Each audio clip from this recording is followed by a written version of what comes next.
Meu caro Ricardo Kertzmann, existe essa pressão que eu tinha falado na amarração do último bloco para que os Estados Unidos entrem e use essa bomba anti-bunker.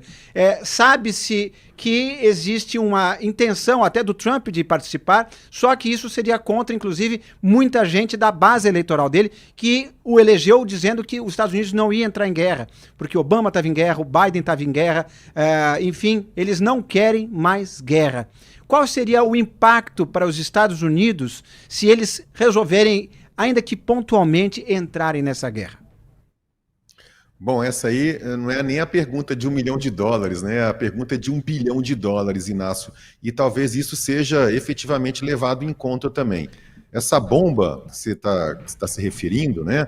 É uma bomba que pesa 14 mil quilos, né? 14 toneladas. E como você mesmo disse, só tem uma aeronave capaz de transportar essa bomba, que é aquele B-2. O que Israel pede, e quando o presidente Donald Trump cogita a hipótese de entrar na guerra, basicamente é disso que se trata, porque não tem muito o que os Estados Unidos possam oferecer, além do que já oferecem, em termos de equipamento militar, em termos de dinheiro para financiamento da defesa militar de Israel. A gente está falando de um orçamento de mais de US$ 30 bilhões por ano que Israel gasta em defesa, sempre com o auxílio dos americanos. Então, essa entrada dos Estados Unidos, ela se daria exatamente por isso, por esse avião bombardeio e por essa bomba, que é capaz de atingir essa instalação nuclear iraniana, que está a cerca de 80 metros do subsolo, na verdade. Esse ataque que Israel já fez no solo já destruiu relativamente a capacidade até de reação iraniana. Você tem ali bases de disparos de mísseis do que eles chamam de terra-ar, outras defesas antiaéreas. Isso já deve ter sido destruído por Israel. Outras facilidades, né, outras instalações que estão no solo também foram destruídas, mas aonde estariam as possíveis ogivas e o grosso, a quantidade desse urânio enriquecido, estaria nesse subsolo. Apesar do que, Inácio, tem um outro ponto também, que hoje aquela agência nuclear da ONU já declarou que nem ela tem certeza mais se todo aquele urânio enriquecido está ainda nessas instalações. Então, essa decisão entre entrar ou não de vez, né, nessa guerra é uma decisão muito difícil. Eu tenho certeza que Israel quer, eu tenho certeza que grande parte, se não completa, a totalidade da União Europeia quer. Eu tenho certeza que os aliados árabes dos Estados Unidos também querem, porque seria um favor, não para Israel, mas um favor para o mundo inteiro. Inclusive o primeiro-ministro da Alemanha disse em entrevista, eu acho que ontem ou anteontem, que Israel está fazendo, digamos assim, o trabalho sujo que todo mundo queria ser feito, mas ninguém tinha coragem de fazer. Não foram essas as palavras exatas, mas esse é o sentido do que ele disse. Um dos poucos a ser sincero em relação a esse tema, em relação aos interesses de muitas dessas nações. E ainda falando sobre a guerra entre Israel e Irã, nós separamos 3 tweets do Lula, que está no Canadá em razão do G7. Vamos colocar o primeiro na tela. Aí está. Os recentes ataques de Israel ao Irã ameaçam fazer o Oriente Médio um único campo de batalha, com consequências globais inestimáveis. Aí ele mistura tudo. No Haiti, a comunidade internacional permanece indiferente ao cotidiano de caos e atrocidades perpetradas pelo crime organizado. Pois é. Aí ele continua. Ele diz: em Gaza, nada justifica a matança indiscriminada de milhares de mulheres e crianças e o uso de fome como arma de guerra. Ainda há países que resistem em reconhecer o Estado palestino, o que evidencia sua seletividade na defesa do direito e da justiça. Todos nesta sala sabem que no conflito da Ucrânia, nenhum dos lados conseguirá atingir seu objetivo pela via militar. Só o diálogo entre as partes pode conduzir um cessar-fogo e pavimentar o caminho para uma paz duradoura. Fecha aspas. Rodolfo Borges, ele misturou Haiti com Ucrânia, com Israel, com o Irã.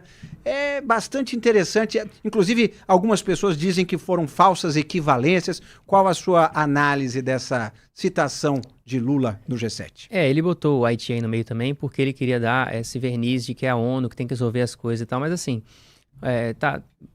publiquei essa análise no Antagonista, ela inclusive é o título da nossa newsletter. Quem não assinou nossa newsletter, nós temos uma newsletter diária que dá um resuminho todo dia dos principais notícias. O título é Lula errado em 3 guerras, né?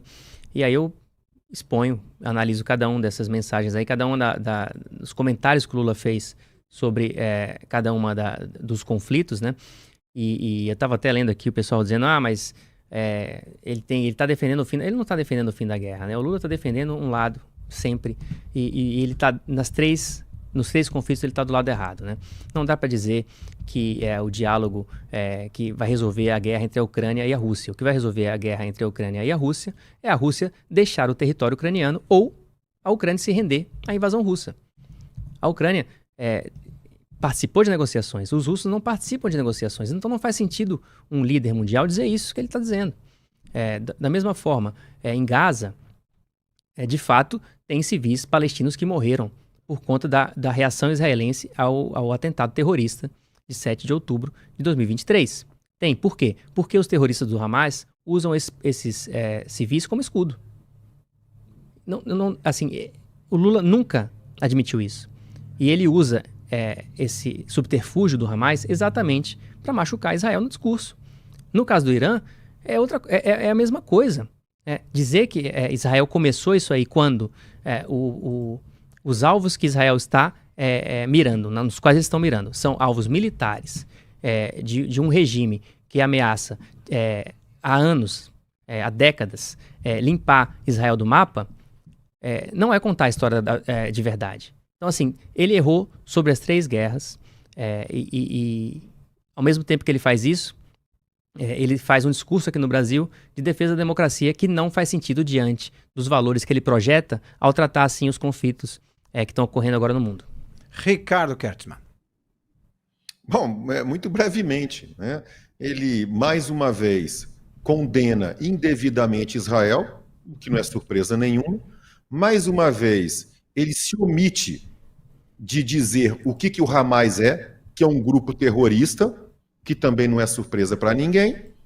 E, mais uma vez, ele passa um belo de um pano para o Vladimir Putin, um invasor, um carrasco que assassina, este sim, deliberadamente a população civil ucraniana, mas também não é novidade para ninguém.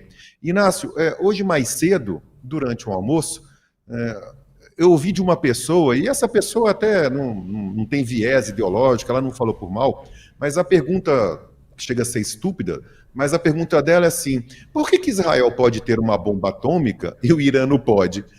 Eu olhei para ele e pensei, poxa vida, como que eu posso responder isso, né? Sem querer me alongar demais ou ser didático demais, porque é algo tão óbvio.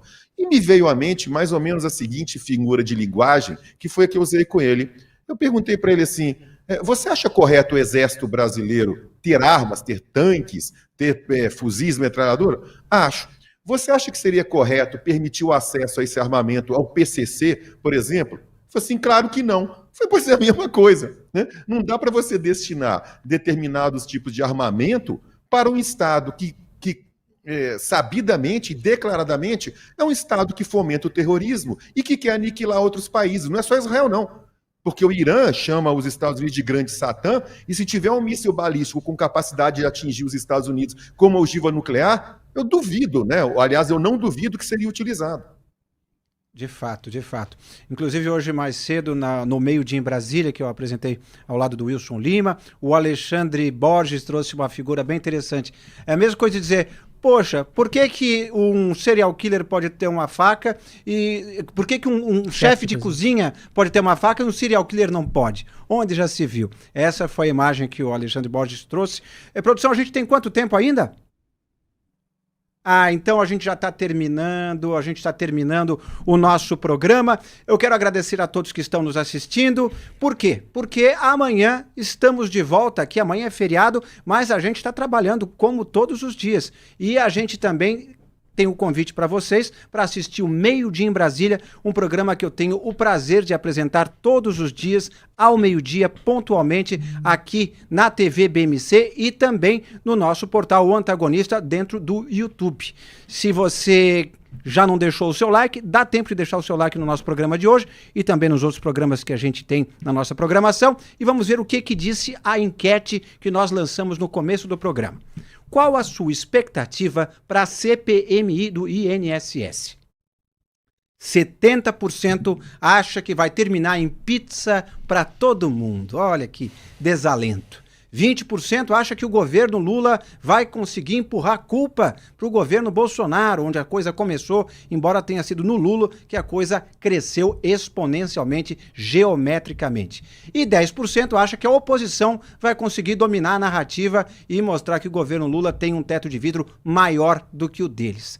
Tá aí o resultado de vocês. Tenham todos um ótimo feriado de Corpus Christi, mas estamos aqui com o nosso portal O Antagonista.